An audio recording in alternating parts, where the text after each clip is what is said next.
The jungle was silent except for the sound of boots crunching over ash and leaves. Smoke rose in thin, exhausted spirals from what had once been a field hospital, now little more than blackened bamboo and the smell of burned canvas. They had been told this would never happen, that the Japanese Empire did not surrender. But here they were.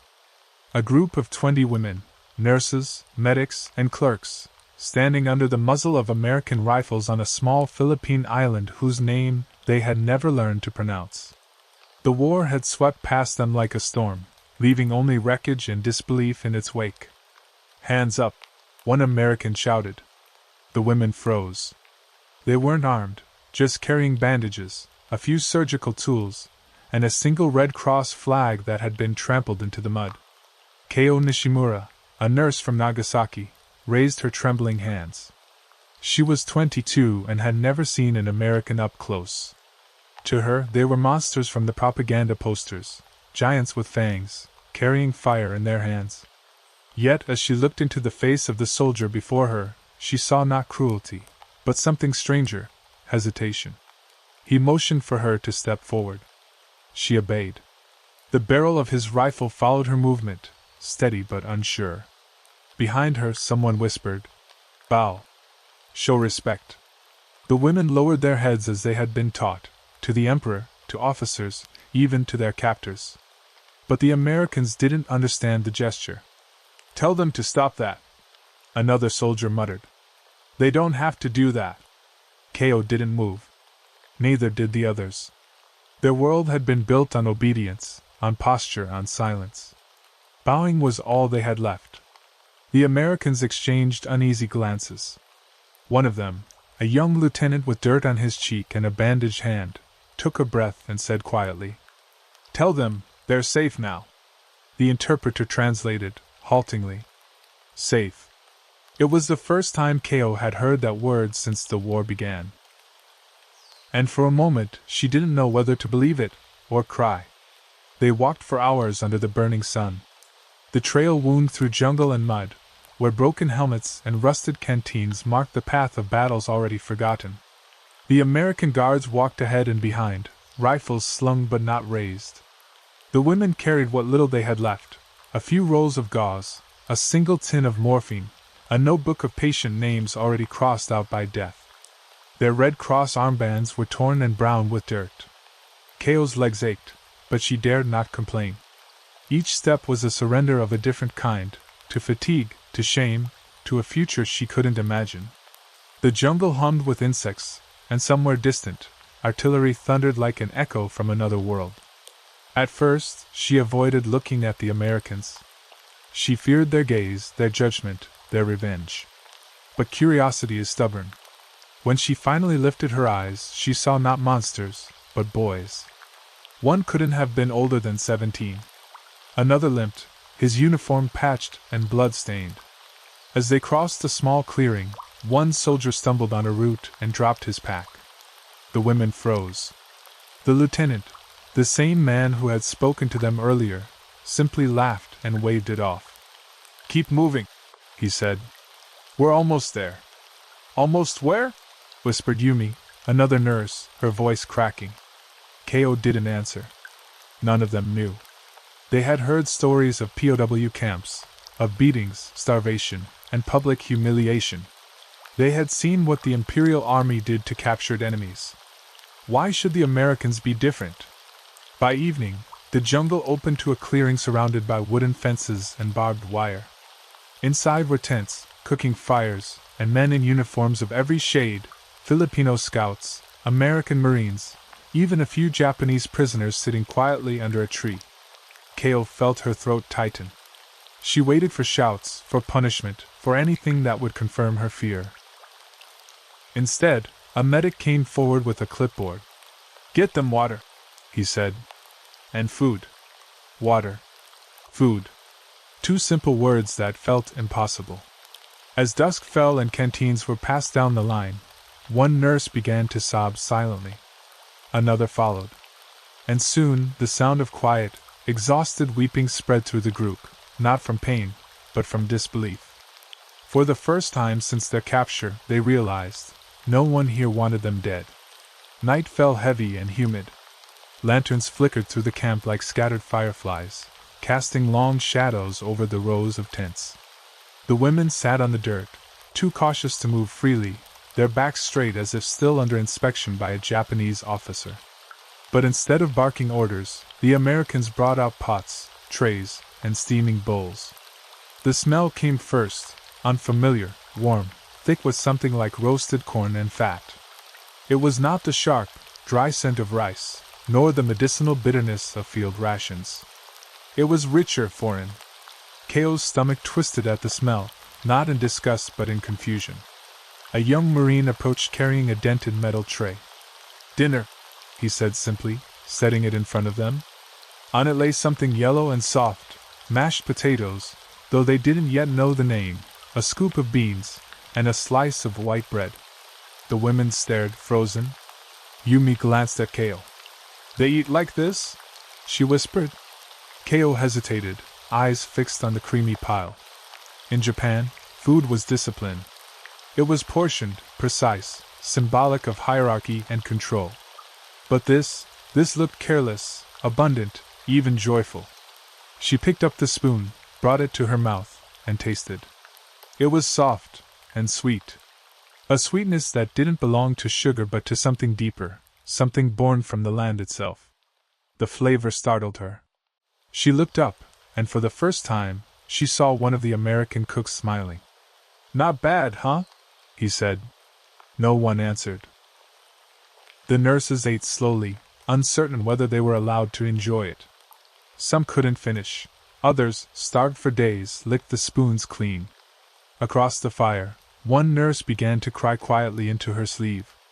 Another bowed her head and murmured, "Forgive us," though she couldn't have said to whom. When the meal was over, the lieutenant from earlier returned. "Tomorrow," he said, "we'll see if you can help in the hospital. We've got wounded, Americans and Japanese both." The women looked at each other in disbelief. The idea of tending to enemy soldiers, of sharing the same care they once reserved for their own, felt unthinkable. Keo pressed her hands together, trembling. She thought of the men she had bandaged in caves and bunkers, faces torn, bodies burned, and of the voices that had ordered her never to show weakness, never to see the enemy as human. But as the camp fell quiet, and she felt warmth in her belly for the first time in weeks, something inside her cracked. If this was captivity, it didn't feel like punishment. It felt like confusion, the kind that could change everything. Morning light came. She saw an American doctor kneeling beside a Japanese soldier, changing a dressing on his leg. The doctor's hands were steady, his voice calm. "Easy," he said, when the soldier flinched. "You'll walk again if you rest." Keo froze. Yumi beside her whispered, They treat our men?" The lieutenant nodded. "Yes. You'll do the same. Start there." He pointed to a cot near the corner, an American boy, barely 20, pale and sweating through his bandages. Keo's breath caught. Treat the enemy? The word itself felt poisoned. She could still hear her commander's voice in her head, "Mercy is weakness. The enemy is a disease." But the boy groaned softly, turning his head toward her. His lips moved, cracked and dry. "Water," he whispered. Her hands moved before her mind could protest. She poured from a canteen and held it to his mouth. He drank greedily, spilling some down his chin. When he opened his eyes, they were gray-blue and tired, and grateful. "Thank you," he rasped. Something broke open inside her. Across the tent, Yumi was tending to a Japanese soldier missing an arm. When the American doctor passed by, he stopped, adjusted the bandage gently, and gave her a nod of approval. "Good work," he said. Yumi bowed instinctively. The doctor smiled awkwardly, unsure how to respond, and she smiled back. It was a small thing. But in that brief exchange, centuries of pride and propaganda seemed to waver. As the day went on, Keo worked without realizing she had stopped thinking in sides. She cleaned wounds, changed linens, and followed the doctor's instructions, the rhythm of care overtaking the rhythm of hate. When the bell rang for supper, she looked around and realized what had just happened. For hours, Japanese and American hands had moved together, over the same tables, the same pain, the same fragile hope of survival. It was the first day she no longer knew who the enemy really was. That evening, after the patients were settled and the lanterns dimmed, Ko stepped outside the tent. The air was cool, heavy with the scent of salt from the nearby shore. Beyond the wire fence, the Pacific stretched wide and dark, the same ocean that had carried her here as an invader, now keeping her as a prisoner. She sat by a stack of empty medical crates, her hands still trembling from the day's work. Yumi joined her, wiping her face with a rag that smelled faintly of iodine. Neither spoke for a long time. Then, from one of the guard posts, came a low hum. An American soldier was singing. The words were strange, foreign, but the tune was soft and full of longing. "I'll be home for Christmas." The melody floated across the camp like smoke. Yumi's eyes glistened. "He sings as if he misses someone," she said quietly. Ko nodded. "We all do." A rustle nearby drew their attention. One of the Japanese orderlies from the tent approached hesitantly. In his hands was a folded piece of paper, creased, worn, the edges damp with sweat. "I found this," he said softly, "under one of the cots." He handed it to Ko. The writing was English, careful and small. She recognized the name from one of the wounded Americans, Private George Ellison. The letter was unfinished. "Dear Mom, they say we might be home by spring. Don't worry, the doctors here are good. Even the enemy nurses seem kind. Strange world, huh?" Ko stared at the page until the lines blurred. Her throat closed. The word enemy sat heavy in her chest, not as accusation, but as confusion. She handed the letter back, but her hands shook. "Strange world," she whispered. That night, lying in her cot, Ko could not sleep.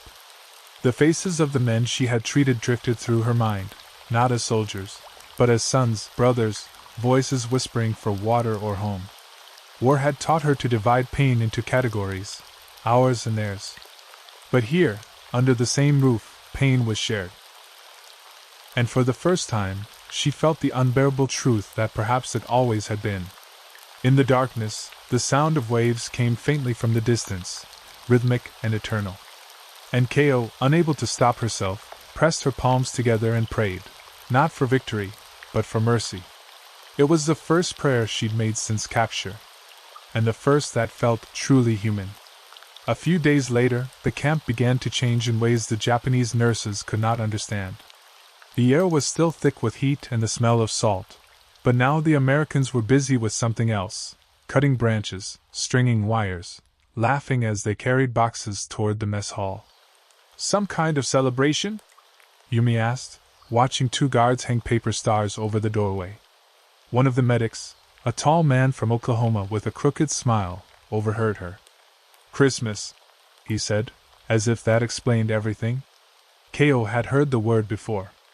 Kurisumasu, borrowed from Western merchants, had filtered into Japan's cities before the war, a foreign holiday that meant little more than decorated shop windows. But here, in this rough and muddy camp, it seemed to carry something deeper. By evening, the mess hall glowed from inside. The nurses hesitated at the door, unsure whether they were allowed to enter. A guard waved them in. The sight stopped them cold. In the center stood a tree, or rather, a rough branch stuck in a fuel drum, decorated with bits of tinsel made from shredded foil, buttons, and torn strips of bandage. Someone had carved a star from wood and set it on top. Around it, men laughed and passed cups of something steaming. Yumi gasped. "They celebrate in war?" Ko nodded slowly. "They remember home." The lieutenant entered carrying a pot of coffee and waved the women over. "You're our guest tonight," he said. "No duties, no work. Just rest." They sat awkwardly at one of the benches. An American cook handed them plates. Corned beef, canned fruit, and something that looked suspiciously like cake. The nurses stared in silence, unsure whether this was kindness or test. Then the same soldier who had sung days before stood up and began to play a harmonica. The melody was soft, mournful, and beautiful. The men around him joined in, some quietly humming, others closing their eyes. Without meaning to, Ko felt her throat tighten. The song, Silent Night, carried across the tent, gentle as a lullaby. She looked around and saw faces she could not hate anymore. A doctor who had stitched Japanese wounds without hesitation. A Marine who had shared his bread. A guard who had offered her tea when she couldn't stop shivering. And as the last note of the harmonica faded, one of the soldiers raised his cup and said, "To peace, someday." The silence that followed was thick and fragile. Then, softly, Ko bowed her head. Not as a captive, but as a human being. For the first time, she realized how much simpler peace could feel than pride. The next morning dawned quiet, almost reverent after the laughter of the night before. The air felt different, lighter, touched by something that lingered from the Christmas songs and shared food. The nurses awoke early, as always, and began their morning tasks without being told. But their movements were slower, gentler. Something inside them had shifted. When Ko stepped into the hospital tent, she found a folded piece of paper on the table by her cot. On it, in careful handwriting, were English words followed by a small sketch of a bird in flight. It read, "For the nurse who brings calm where there should be none. Thank you. G." She knew instantly, George Ellison, the American soldier whose letter she had found. He was recovering now, his color returning, his strength growing. The small bird, probably a dove, was clumsily drawn but full of meaning. Ko traced the outline with her fingertip. Gratitude. A word she had not expected to find in captivity. Later that day, when the mail supply arrived at the camp, the Japanese prisoners were offered paper and pencils. "You can write home," one guard said. "We'll send what we can through the Red Cross." Ko hesitated. For months she had buried the thought of her family, her mother in Kyoto, her brother fighting in Burma, her father who might already be gone. To think of them now felt dangerous. But that night she sat under the dim lantern and began to write. "Mother, I am alive. We were captured, but we are treated kindly. We are given food, medicine, and even warmth. I do not know if this letter will find you, but I want you to know this truth. The people we were told to hate are not monsters. They are like us. They laugh, they tire, they bleed, they long for home." Her handwriting trembled. She stopped, staring at the words. "If this war ever ends," she wrote finally, "may none of us bow in fear again, only in understanding." She folded the letter, sealed it, and handed it to the guard the next morning. He nodded, promising to add it to the pile. Weeks passed, and no reply ever came. Ko knew it never would. Somewhere over the Pacific, perhaps it sank with a ship or burned in an office. But the act of writing it had changed her. It was as if she had written her own confession, not of guilt, but of awakening. That night, she looked again toward the sea. The horizon was invisible in the dark, but she imagined her words drifting there, carried by waves, small, fragile truths rising quietly between nations still at war. And for the first time, she didn't pray for Japan to win. She prayed for the world to stop breaking. A few days later, something happened in the ward that none of the Japanese nurses expected. Ko was changing bandages for an American corporal when she heard a faint sound from the other end of the tent, a voice speaking in broken Japanese. "Mizu, onegai shimasu. Water, please." She froze. The words were clumsy, but real. She turned toward the voice and saw an American soldier, his head wrapped in gauze, trying to raise his arm. His accent was heavy, but unmistakable. The American doctor beside him chuckled softly. "You see that, Ko? He picked that up from your men. We've been housing them side by side for months now." Ko stepped closer. "You speak our language?" The man smiled weakly. "A little. Learned from prisoners.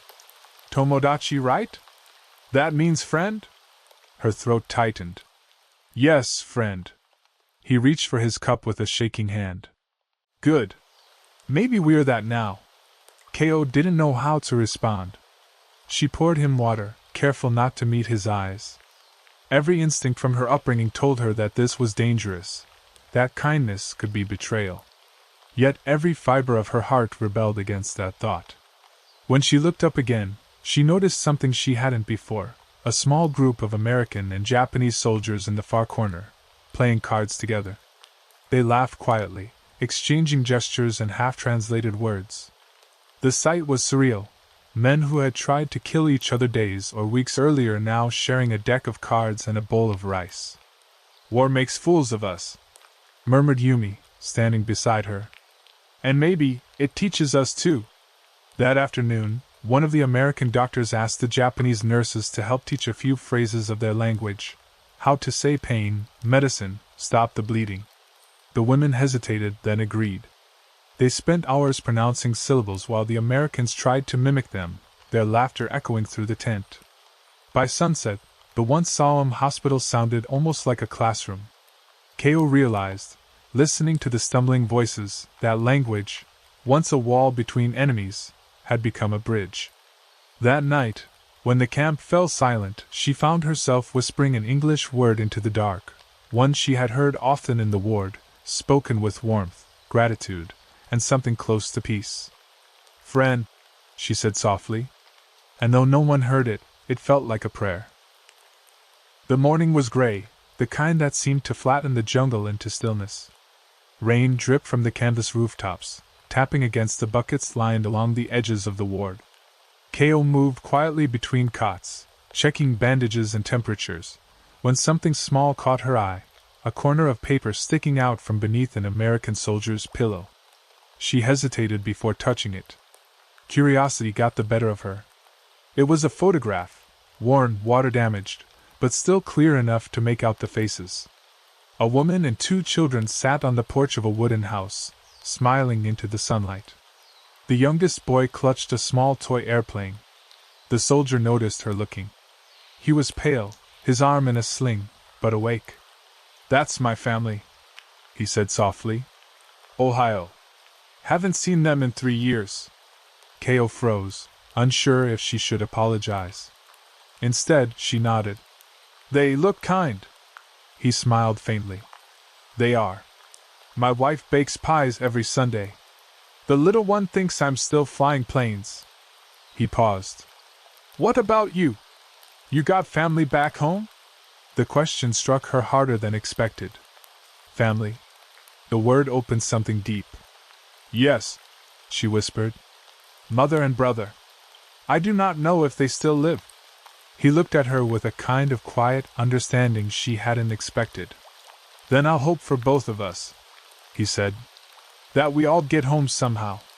Before she could reply, the doctor called her over to assist with another patient, a Japanese soldier brought in from a nearby outpost, barely conscious. His uniform was in tatters, his face unrecognizable under the dirt.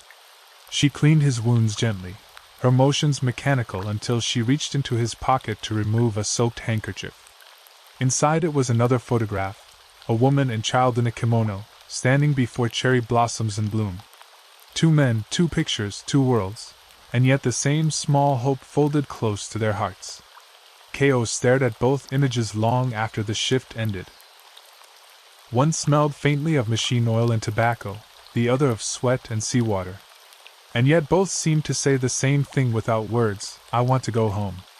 Later that night, she placed the photos side by side on her cot, the faces watching her in silence. For years she had believed her duty was to serve honor and empire. But now, looking at those strangers bound by longing, she understood something far larger than any flag, that the heart's allegiance was never to a nation. It was to life itself. She bowed her head between the 2 pictures and whispered, "May they all return." The days blurred into a rhythm of bandages, medicines, and whispered words. The camp had become a strange ecosystem, alive with the quiet victories of survival. Nurses like Keo began noticing the smallest signs of life: a soldier managing to sit without assistance, a young Japanese prisoner managing a tentative smile. In one corner of the camp, a patch of land had been cleared. Nothing more than dirt and weeds at first, but under the hands of American and Japanese alike, it slowly transformed into a garden. They planted sweet potatoes, beans, and small herbs. The act was almost meditative, A rebellion against destruction, a claim to life when war had taken so much. Ko helped dig, her hands blistered, her uniform still streaked with mud and blood. Yumi planted seedlings beside her, whispering the names of plants in Japanese. The Americans laughed at their precise rows and careful spacing, but the gesture was understood. Every green shoot that broke the soil felt like a victory against despair. Even wounded soldiers joined in when they could. One American with a missing leg balanced awkwardly as he patted soil around a bean sprout. A Japanese prisoner, his face scarred, carefully watered the tiny plants with a tin cup. Their eyes met briefly, a quiet acknowledgement passing between them. Survival was no longer just individual, it was communal. The garden became more than sustenance. It was proof that in the midst of war, life could still assert itself. Ko felt her chest loosen each time she saw the first green leaves of the day, imagining a future where such small acts would no longer be under the shadow of guns. And in the evenings, as the sun fell behind the trees, she would sit beside the garden, the soft murmur of wind and insects blending with the distant waves. For the first time, she allowed herself to imagine that the world might still hold peace, one small seed at a time. That evening, after the sun had slipped beneath the horizon, the camp settled into a rare quiet. Lanterns glowed softly, casting a golden light over tents and the small garden where green leaves swayed gently in the breeze. The nurses had finished their rounds, and the wounded were resting, murmuring softly in dreams or soft conversation. Ko, Yumi, and several others were invited by the Americans to a small gathering around a central fire. It was informal, not a meeting, not an inspection, just a circle of humanity amid the war-torn island. Soldiers passed around a tin of tea, while one of the older Japanese nurses brought out a small pouch of dried fish she had kept from earlier rations. The fire crackled, and stories began to flow. At first, Ko listened, hesitant, afraid that her own experiences might be judged. But gradually, the Americans shared anecdotes. Homes left behind, siblings missed, birthdays celebrated over letters and photographs. They laughed at mishaps in training, at small embarrassments that felt universal and timeless. One young Japanese prisoner, barely 17, spoke haltingly about the village he had been forced to leave, about the river he had fished in with his father, and how he remembered the scent of cherry blossoms every spring. An American medic responded with a story of his own childhood, fishing in the lakes of Minnesota, missing the smell of pine and campfires. Ko realized that, despite language barriers and the labels of enemy, the threads of experience were the same: fear, hope, family, longing. Words became bridges rather than walls. She even told a story about a patient she had tried to save in a remote jungle outpost, and how she had whispered to him, regardless of nationality, that she would do everything she could. Laughter arose at simple mistakes, smiles at memories that resonated. And in those shared stories, the nurses discovered something unexpected: friendship. Not the naive, unquestioning kind, but fragile, resilient, human connection. For the first time since capture, Ko felt a sense of belonging beyond duty or fear. As the fire burned down to embers, she leaned back, watching the stars emerge through the gaps in the canopy. Somewhere above, a faint sound of waves reached her ears. She thought of letters written and lost, of songs sung softly in the night, and of a strange, growing certainty: even here, in the heart of war, hearts could still meet. The dawn brought a fresh tension to the camp. Rumors had circulated among the nurses and guards that reinforcements would arrive, but no one knew how many, or whether they would bring relief, supplies, or stricter oversight. The sun rose pale through the mist, casting long shadows over the tents and muddy paths. Ko and Yumi walked slowly toward the edge of the camp, drawn by the distant rumble of engines. Through the trees, a convoy of jeeps and trucks appeared, carrying soldiers whose faces reflected exhaustion, hope, and curiosity all at once. They were Americans, yes, but different from those who had been stationed here for months. Their uniforms were crisp, their eyes alert, and their hands carried rifles with a sense of purpose rather than habit. The lieutenant met the newcomers at the gate, explaining the situation with brisk efficiency. Ko noticed the way his eyes scanned the nurses as he spoke, a silent acknowledgement of their service, their presence, and perhaps their humanity. The reinforcements brought more food, medical supplies, and tents, but they also brought a new set of eyes, strangers who had not yet learned the delicate balance of this unusual camp. One of the new officers, a young woman from California, approached the Japanese nurses hesitantly. Her English was clipped, her curiosity evident.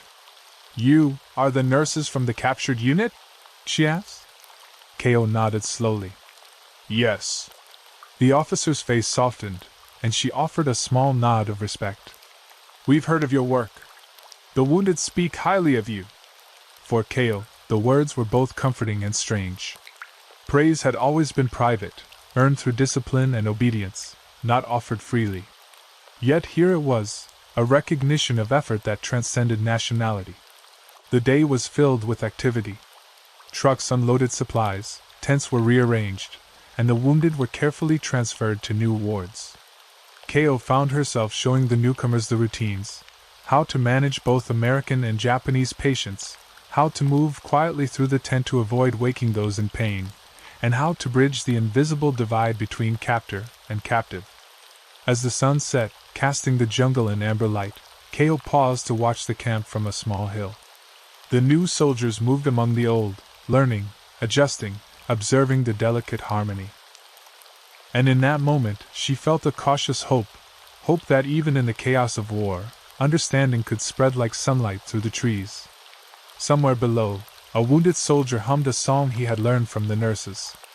It carried across the tents and fences, blending with the distant rumble of the arriving trucks.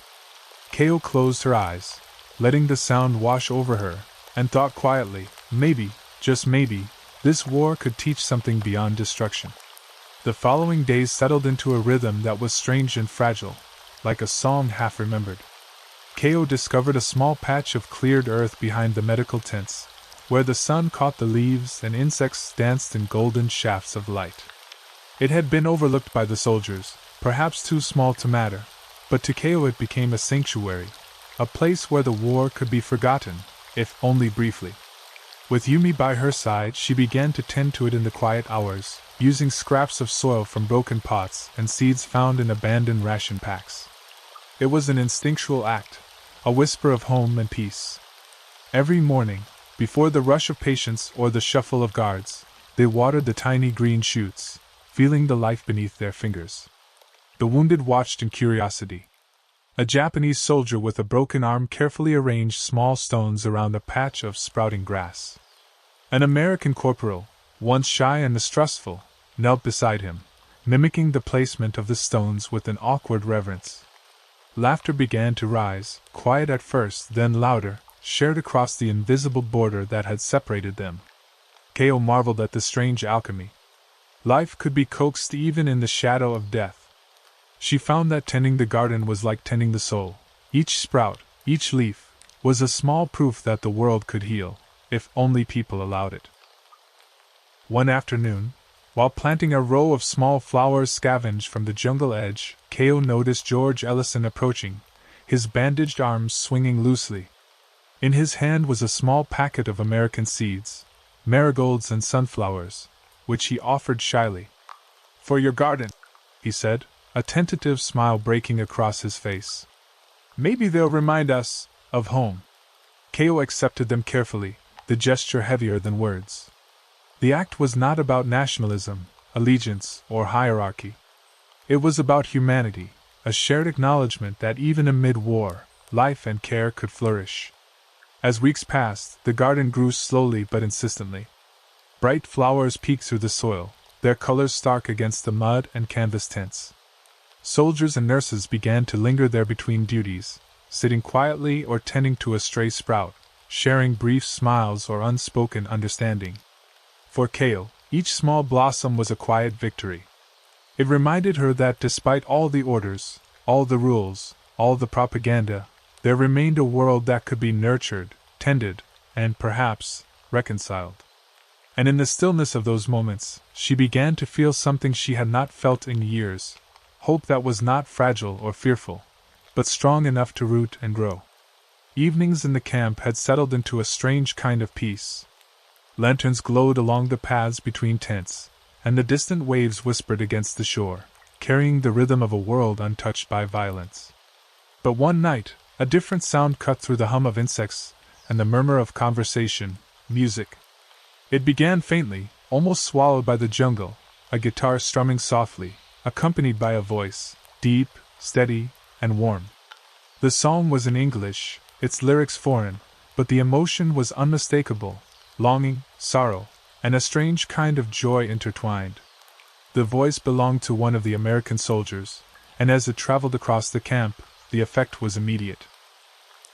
Japanese nurses paused in their duties, hands frozen over bandages, and even the most cautious prisoners lifted their heads to listen. Kao felt her chest tighten. Music had been banned in her world, labeled frivolous during wartime, yet here it carried no command, no propaganda, no division, only connection. Curious, she stepped toward the wire fence, where a small crowd of American and Japanese soldiers had gathered. The singer, a corporal with a freckled face and a missing tooth, strummed his final chord and looked up. Their eyes met briefly, and he nodded in a silent invitation. Kao hesitated, then, on impulse, began to hum the melody she had known as a lullaby in her childhood, words long forgotten. The corporal blinked, recognized the tune as familiar in its sentiment if not its language, and smiled. Around them, others picked up fragments of song, Japanese words mingling with English phrases in an awkward, imperfect harmony. For several minutes, the camp became a choir, stitched together from the voices of former enemies. The music crossed barbed wire, shifted through the tents, and seemed to illuminate the dark corners of fear and suspicion that had lingered for weeks. Soldiers smiled, somewhat quietly, and the nurses, Kao and Yumi among them, found their hands unconsciously resting on cots, as though grounding themselves in life rather than death. When the final note lingered and faded, an almost tangible hush settled over the crowd. No one clapped; applause would have been inappropriate. Instead, they simply breathed together, the rhythm of their hearts and lungs echoing the rhythm of the song. Kao realized then that this was another kind of medicine. Not the bandages or antiseptics that lined the tent, but a salve for the soul, the recognition that beauty could exist even in chaos, and that music, like kindness, could cross borders, languages, and even the deepest divides of war. That night she returned to her cot with a strange warmth. The war was not over, the wounds were not fully healed, but something essential had shifted. Through song, through shared melody, a small thread of humanity had been restored. That night, after the final rounds of care, the nurses and soldiers gathered around a large fire in the center of the camp. The flames licked the air, casting long shadows over tired faces, both Japanese and American. Smoke mingled with the scent of charred wood, carrying the faint aroma of roasted sweet potatoes from the mess hall. Kao and Yumi hesitated at the edge of the circle. At first, the soldiers spoke in English, telling short anecdotes: a childhood prank, a lost dog, a fishing trip that ended in disaster. Laughter, cautious but genuine, spread through the circle. The Japanese nurses watched, fascinated by this foreign rhythm of camaraderie and levity. One soldier, Private George Ellison, shifted his bandaged arm and looked toward Kao. "You've seen more than any of us," he said quietly. "Tell us something from home." Her heart skipped. Speak? Of her homeland, her life before the war? The words felt heavy, tangled with shame, loss, and fear. But she nodded, finding her voice in the circle's warmth. "In Nagasaki," she began slowly, "there was a garden with cherry blossoms. Every spring, the flowers would fall like snow. Children would play beneath the branches, laughing. I would watch them and wonder what the world would be like if we could stay there forever." Her voice trembled, yet each syllable drew the soldiers closer, bridging the distance of oceans and bullets. An American medic, a young man from Texas, tilted his head. "Cherry blossoms," he repeated. "Sounds like hope." "Yes," Kao whispered. "Hope, even when everything burns." Yumi followed, sharing stories of her mother, who had tended sick villagers, and of her brother, who had taught her to sew before he was sent to the front. The circle listened, enraptured, translating the feelings if not the exact words. Soon, others joined, recounting their own memories, holidays, birthdays, small triumphs of life before it became dominated by war. The fire crackled and popped, each sound punctuating confessions, laughter, and tears. Soldiers and prisoners alike felt, perhaps for the first time in months, that they were not defined by enemy lines or uniforms. They were human beings, flawed, fragile, longing. K.O.'s eyes swept the circle. She saw an American lieutenant quietly nodding, a Japanese soldier smiling faintly under the glow of the fire, a nurse wiping away a tear. Words had built a bridge here, unarmed, unplanned, and yet unshakable. For the first time, the nurses felt they belonged not as captives, but as participants in something bigger, a shared humanity that no bullet, no propaganda, no fear could erase. The fire warmed more than bodies that night. It warmed hearts that had been chilled by months of war, doubt, and loss. As the embers settled, K.O. whispered to Yumi, "Perhaps this is what they meant by peace." The following morning, the camp stirred with a nervous excitement. Rumors had spread quickly. A Red Cross ship had arrived on the nearby shore, its flags bright against the gray sea. Soldiers ran errands, polished boots, and carried crates of supplies. Nurses gathered in the ward, whispering among themselves, unsure what to expect. K.O. and Yumi watched from the edge of the camp as a small boat approached the sand, men in white uniforms unloading boxes marked with the unmistakable Red Cross.